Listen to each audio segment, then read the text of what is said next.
to the nitty gritty. So I posted up the video talking about why Camaro sales were low, and a lot of people come back with pricing. Is pricing the reason Camaros don't sell? Is the Mustang the reason Camaros don't sell? I don't think any of that correlates to sales. I shop for a Mustang. To have it equipped as this car is equipped was $4,000 cheaper. When you're over the $50,000 mark, when you're buying a car, $4,000 is almost nothing. It's just a drop in the bucket at that point. And so then it really just becomes preference. Same thing with the Challengers. The only thing that made the Challengers cheaper was their financing options. And I think some of the confusion comes in because the videos that are being made, and I'm guilty of it as well, is we're talking multiple currencies. So someone will post up and say, oh, I seen, this car for 50 grand, and other people will go, oh my God, that's way too expensive. It should be 35. Well, when you're talking Canadian dollars or you're talking American dollars, there is two very different pricing charts. This car was 56,000 Canadian. I paid 46,000 Canadian. And in the US, the same car, I seen them going as cheap as 37,500 and the model year end clearance. I did not buy this car model year end clearance and get 20% off. I haggled my dealership until they gave me what I wanted, and then I traded a vehicle in that was worth nothing, and then I got bonus trade-in credit because I was trading in a discontinued model, and by the time it worked all out, it was about 10 grand off of this car. So this car was 50 or 46,000, give or take a few bucks here and there, plus 13% tax. But there's also the interest rate, because when I shopped for this car, I also shopped for a used one. I thought, you know what? I'm a young guy. I've got a lot of things to still buy that are pretty substantial. Maybe I should just buy a used Camaro. I like the 5th gen Camaros. I'm not in love with the 5th gen Camaros. I don't love the interiors. It's something I would get used to, and the cars still look spectacular, and you would still have a very pleased top hat, and I would still be making YouTube videos on my mods and whatever I'm doing with the car like I'm doing. But what really segregates the used market from the new market is the interest rates and the financing options. If the car is out of its powertrain warranty, they can only do it over 5 years, and the interest rate on this car, I paid 0.99%, which is pretty good. I wanted 0% interest. I'm buying a new car, and I just had it in my mind, 0% interest is the only way to go. They had 0% interest on everything else except for the Cadillacs, the Corvettes, and the Camaros. Well, the Camaro's not exactly, family sedan territory, so I get it. They don't sell as many, they don't need to sell as many, so the interest rates are never that good. So this car was 0.99% financing. I was also shopping for a 50th anniversary, because as much as I love my 2016, and the year didn't matter to me, my family business is celebrating 50 years this year, and I thought it would be cool to own a 50th anniversary Camaro to just kind of tie in with that. But it was all down to nickels and dimes. It was 0.99% financing versus 2.99% financing. Well, when you're talking about, car loans, compound interest, and how it all equates at the end of the day, 2% interest makes quite a difference on your car payments in the long run. And to me, it was all about the interest. It's the car is the car. It's going to depreciate what it's going to depreciate. But what the cost really hunkers down to is how much am I paying in interest? And the better I can do on the interest and the lower my monthly payments, the happier I was. Because I also found a used 2016, which they were selling with 4,000 kilometers, which equates to 2,400 miles, give or take. It was $46,000. But at 5.99% financing, it was a higher monthly payment than what I paid for this car with 100 kilometers brand new. So you have to compare it under multiple fronts of vehicle. And I think where the Gen 5 guys are finding it expensive to upgrade to the Gen 6, it's the depreciation. If they bought their car for cash, or they paid it off in 2, 3, 4 years, whatever, and they have owned 100% of the automobile, a 2010, 11, 12 Camaro SS, let's say it was worth $48,000, $55,000. I don't know exactly what they were going for. I never shopped for one. Yeah, now you go, and then I get to go. See, it's like bring around the Rosie. So much traffic. Let's get out of the traffic and get into the twisties. So that car is now selling for $30,000, $31,000, $32,000. And when you slap a nasty interest rate on, and just the financing terms become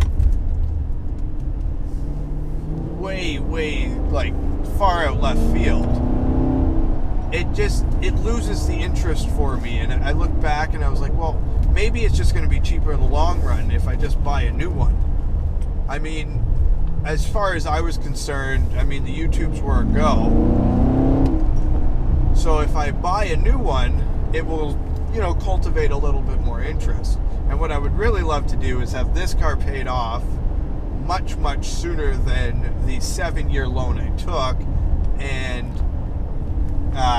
jump into the 7th gen Camaro. I mean, obviously assuming they're making one. But I have no doubt in my mind they will be, because the responses about this car have been great. But as I stated in my other video, it really does all come down to the marketing of the car. And I feel like the Mustang and the Challengers are doing a really good job. They're doing all this, the Demon, that's it. The Dodge Challenger SRT Demon is coming out, and they have like 3 months of anticipation building. You could only imagine how many scat packs and all that they sold of all the guys that were just so infatuated with it and just were so excited about the brand and the marketing and what was going on, that they just went out and bought one. They know they can't afford a Hellcat. They know they can't afford a Demon. Okay, what can I get? You can get a scat pack. You can get an RT, whatever you can get, and then that's what they buy. Whereas the Camaro, there's just nothing. I don't think it's outpriced. I don't think it's overpriced. To me, this car is worth $56,000. I wasn't willing to pay it, because to me that was just out of my budget. You had 13% tax on, and the interest on top of that. I mean, you're talking, $70,000 now, and that's where I'm like, ooh, it's just getting a little bit steep. So you put the taxes back on what I saved and all that, and we're getting up around that, $55,000 taxes, interest, everything, probably, closer to that 60. And I think this car's worth every bit of it. With the mag ride and all that, it's an absolutely phenomenal machine. And as a lot of people pointed out, I mean, you don't know what this car does, and means, and the value of it until you own and drive it. To see the numbers and compare it to a Mustang, it's just not the same thing. It's not an accurate representation of either the Mustang or the Camaro. And not that there's anything wrong with the Mustang. I just think it's priced cheaper because it's a cheaper car. You get less car for it. It's not as fast. It doesn't have some of the creature comforts, bells and whistles. The interior trim, to me, was not finished as nicely. The Mustangs have more, metallic looking surfaces and, bulks of it, but I didn't like how it felt. It felt just like plastic. It didn't feel any different than this to touch. It just looked like metal. Well, I don't necessarily need it to look like metal. I like it just, being, it is what it is. And, I save money where I save money. I mean, I'm wrapping some stuff in carbon fiber, and I'm modifying and personalizing my car now.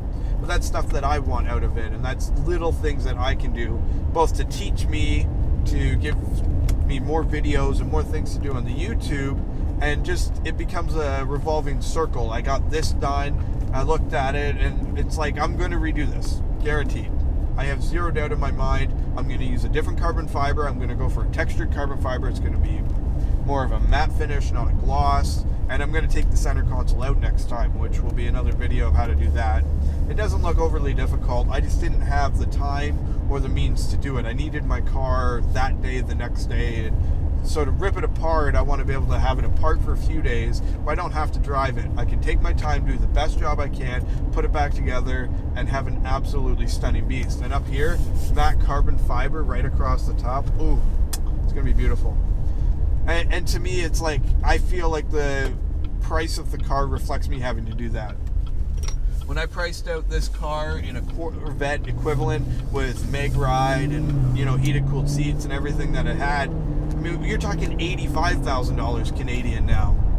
And then the Z06, I think they're starting at like 102 Canadian, and they go up to 135, give or take, plus the C7R package. I believe they're $145,000 fully equipped Canadian, which is probably like 105 US, give or take. So, I mean, there is huge gaps in here. And I looked at all the cars at the car show, because to me, I'm not going to go shop for a Lexus. It's just not going to happen, ever. I have no interest in ever owning a Lexus. So when I'm at the car show, I look at the Lexus. They have their 2+2. It starts at $115,000. It has, you know, 385 horsepower, hybrid system. 0 to 60 time is like 5.6 seconds.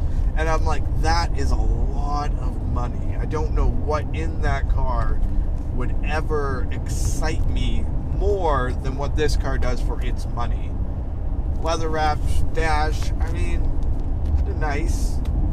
I just don't want to spend $40,000 on it. At least at this point in my life. I mean, I want to own expensive automobiles. I want to experience the new McLaren 720. S is spectacular. I would love to own one and love to be in it, and I think it would be just an absolutely amazing monster machine. But now you're talking $500,000. And I know there's a big gap between 200 and 500, but I mean, you got to dream, right? If you're not dreaming, you're not dreaming big enough. And for me to own this car at this age, it's like, what am I going to own when I'm 40? Where are we going to go from here? We're talking, 13 years. What am I going to achieve in the next 13 years? I mean, the YouTube has been very successful, to be honest.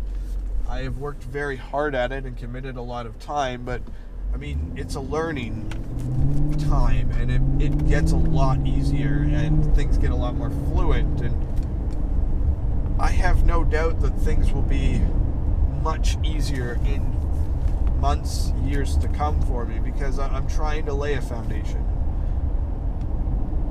Hell, you never know. Maybe I will buy a Mustang just to have it beside this car.